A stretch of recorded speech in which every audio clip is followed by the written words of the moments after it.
Now this is for them ghetto children The ghetto all over children the world. all over the world. Said this is for them ghetto children all over the world. All over the world. Now be strong. Be strong. Cause you are not alone. The whole world is a ghetto. Hey. Is a ghetto. Yo, is a ghetto. Yeah. All right. What's going on, ladies and gentlemen? We are back with another episode of the Insomniatic Podcast. And here we have, I'm going to let him introduce himself because it's such an extensive introduction, man, that I don't want to mess it up, but I do, want him to give everybody watching in detail, a great description of exactly who he is. Because if you don't know, you need to know. So without further ado. Absolutely. Well, thank you for having me. My name is Steven Kendrick. I am a current candidate for Mayor of Augusta, Georgia. We're in the last days of this election. I currently work at the Tax Commissioner's Office as the Chief Deputy Tax Commissioner. Prior to that, I served as the Tax Commissioner, elected there for 13 years. And so have a long history of work and community service in Augusta. Have worked in a family business that I own as well, called Augusta Blue, which is a printing and graphic design business down Reynolds Street. Also, prior to that, I worked a little bit in the pharmaceutical industry. That's the legal pharmaceutical industry. Sold pharmaceuticals for drug companies to doctors and hospitals, and do a lot of community work as well. Have a foundation called the E3 Foundation that runs programs called Project Impact, which is a program for high school students. And we have Project Impact Her, which is a program for high school girls. Wow. And then we have Omega Impact, which is a program for middle school boys. And so we do all of those programs simultaneously. Also have a program called the Youth Leadership Academy, which is for 10th and 11th graders in the Augusta, Georgia area, and it's run through the hub. And so just lots of community work. We've done work with the Economic Development Authority, the Downtown Development Authority, Leadership Augusta, United Way, Red Cross, over 30 years worth of work in the community. Wow, that's look, I couldn't have done better than that, so I'm glad I handled it that way. I'm gonna jump into it by asking you something I was curious about, which is like, if elected on day one, what's tax going in your mind? Have you got that far, or you just kind of gonna play it by ear as it comes? So, meaning what do I think is most important that day? Yeah, to you. So, right now, day one, we want to go in having citizens become, again, trustful of government. I think that's a problem. I think people don't trust that government delivers what they expect it to deliver. And so I think we got to do some key things to start to regain that trust. One of them will be a listening tour, which means we got to go out and hear what people are saying they think are the major issues. Right. It's interesting you asked the question, what I think is important.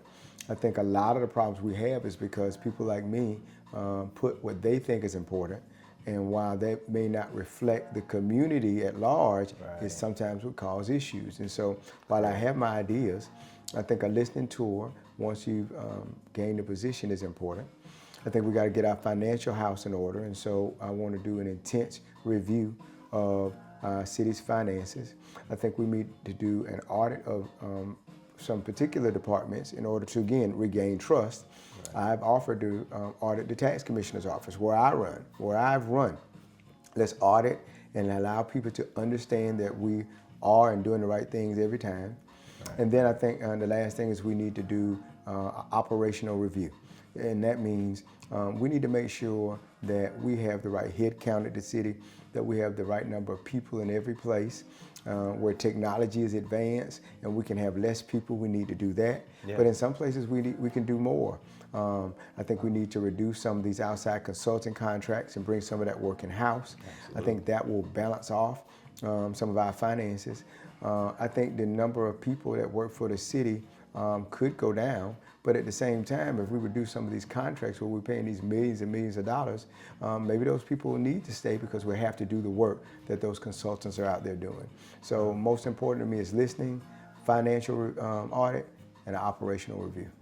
That's awesome, and that's a great foundation, and I mean, like well thought out. You can just tell that like you're well informed on why you want that to be what you start with. And I'm kind of glad you touched on like basically going through and gutting everything, because one of the questions I had was how would you go about, because in every campaign they got mudslinging, and stuff like that. People attempt to assassinate your character out of jealousy, even after elections are over, just because you're trying to do something with your life sometimes. And then just with the lies and the truths and just with everything, how do you combat mudslinging in a political environment to operate from a place where I know the people can at least trust my transparency. You know what I mean? Like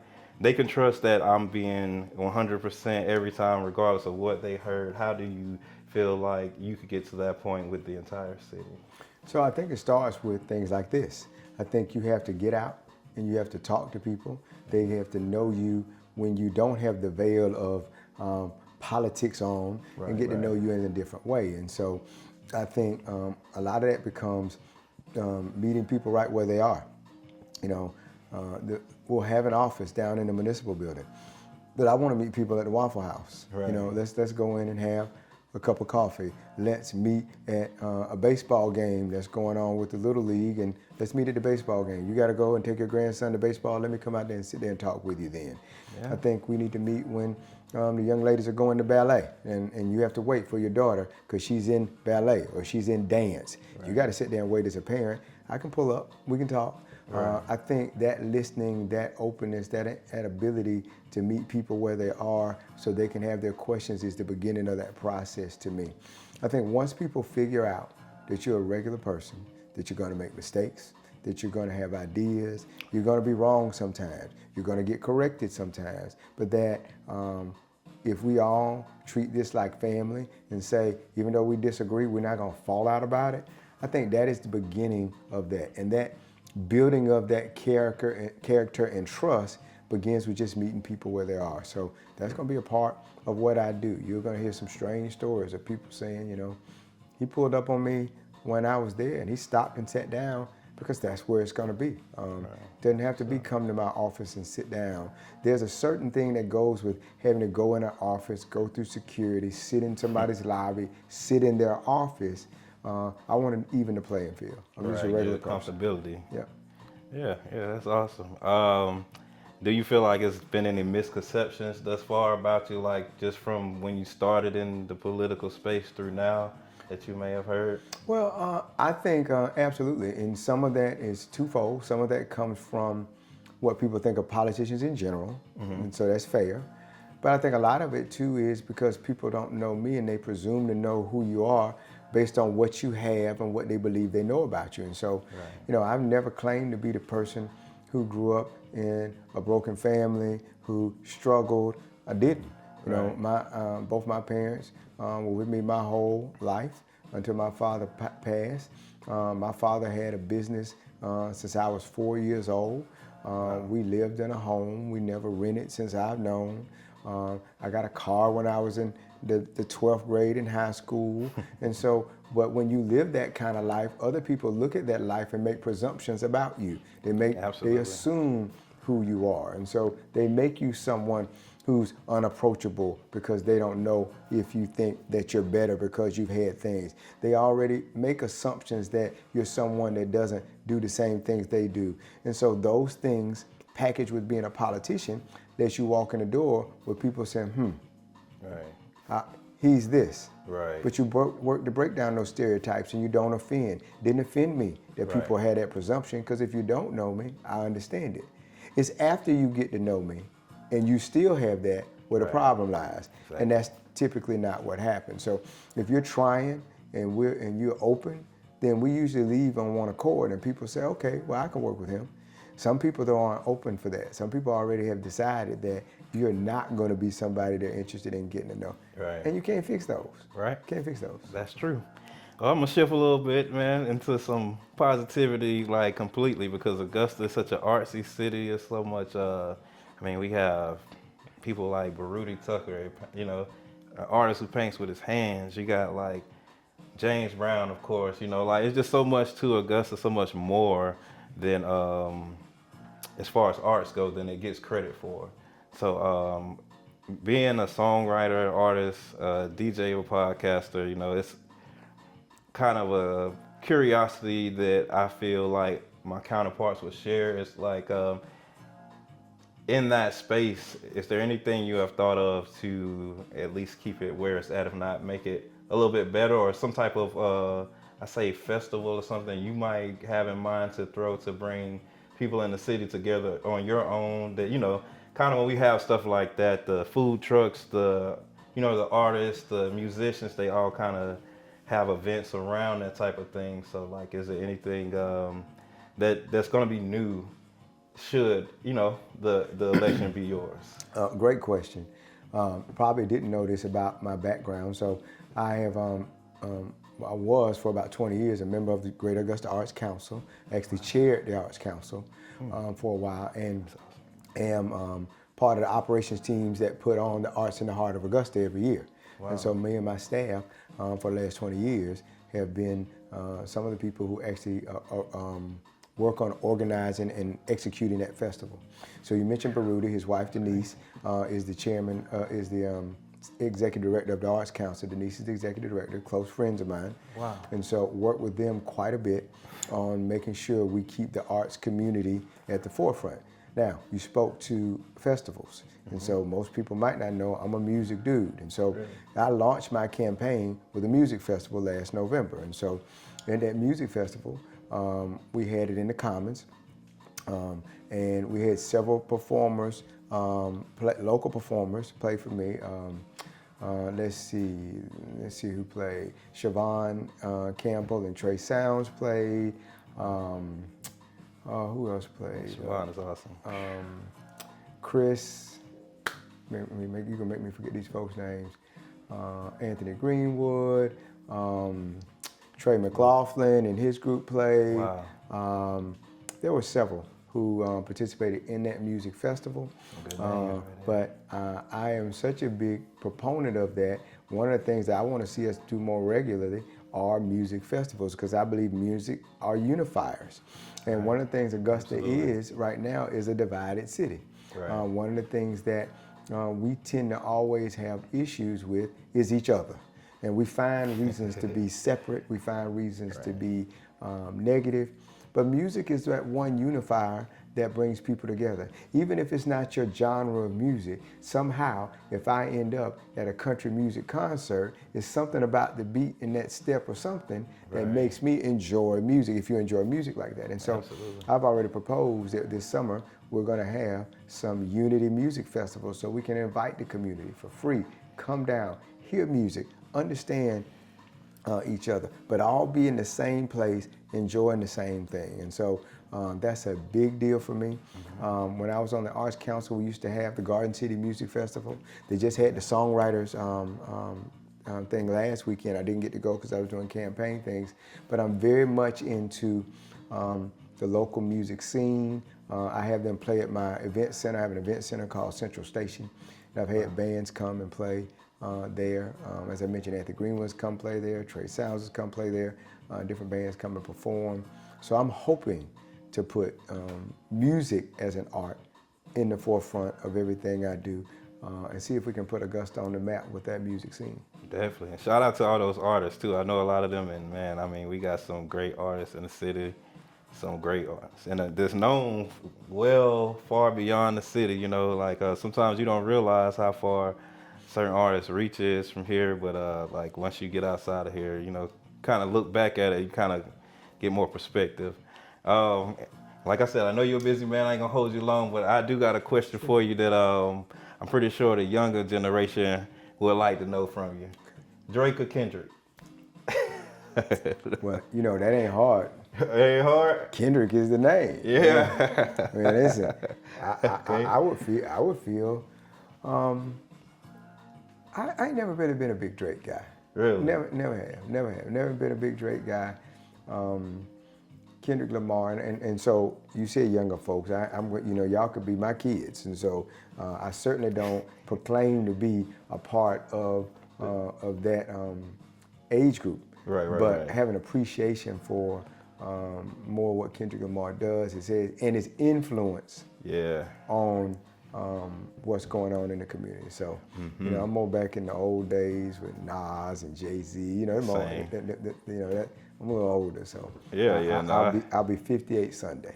So, Okay. So I'll be 58 Sunday. So. Happy early birthday. Thank you. And so, but yeah, I take Kendrick Lamar. Just if not for the music, just for the name. Right. I kind of was figuring that, but I kind of was curious once I thought about it. I told baby, she bust out laughing. She was like, "Yeah, ask him that." Yeah, but in my mind, I was like, I don't think he can go against the Kendrick. You know what I mean? I cannot. I enjoy. One of the things I'm excited about getting this arena for is so that we can get more musical acts, better acts than what we were used to getting. Yes. By moving up to 10,000 seats. It's going to allow us to get a much bigger act than what we have been. Don't know if we'll be able to get some of the biggest acts, but we certainly can do some of these bigger comedy tours now all of a sudden that wouldn't come here because of the facilities. Just going to be a great time for the city. And I'm going to be right there trying to get in front row every concert down there. I understand. Every concert down there. That's all I do now. Concerts, sports, gotta be there. I'm trying to catch some Green Jackets games, I'm glad to be back. So I guess my last question to you would be, out of everyone running, to the people that's watching who have yet to cast their vote, out of everyone running, what makes you the vote they should cast? Well, I think Augusta is at a critical place. I think when you're a patient, and I think of Augusta like a patient that is in need of support. You need a physician. And I believe when you're at the critical stage we are, I believe with all the issues we have with our budget, all the things that aren't working well economic development wise, we have food deserts in one side of town, we have other side of town with no retail, no restaurants. Right. I think when you're the type of patient that has the myriad of problems we have, you need a special kind of doctor. You just don't need a general doctor. Right. You need someone who has the experience to do that. And I always challenge people to say, if you had a family member who had a heart condition, you don't just go find the next doctor and new doctor who raises his hand and say, I want to do this. You want a specialist. Right. You want the one that has experience. You want the one that has proven outcomes that has saved lives. Because when you're talking about your family member, you're not testing it with the new person. Right. I want somebody who's done this before. Well, I think Augusta's in that place.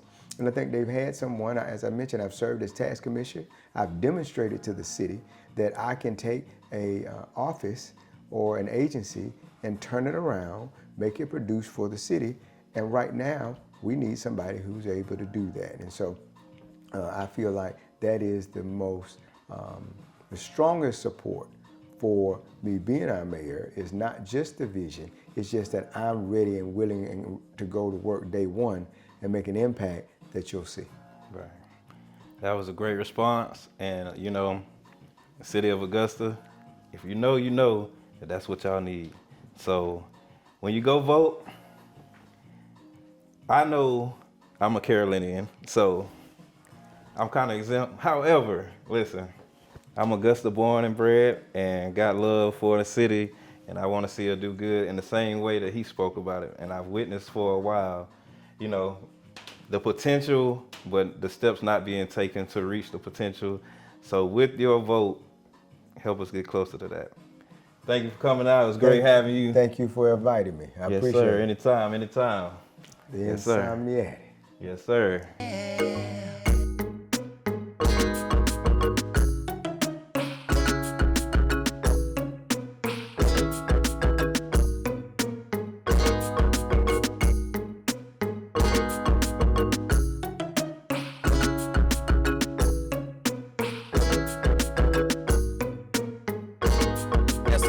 Start together, coming over the years, and we all ride for each other, so don't get no ideas. We know to make it, you need hustle, not a college degree. Put in work like pulling 12s, it ain't needed for free.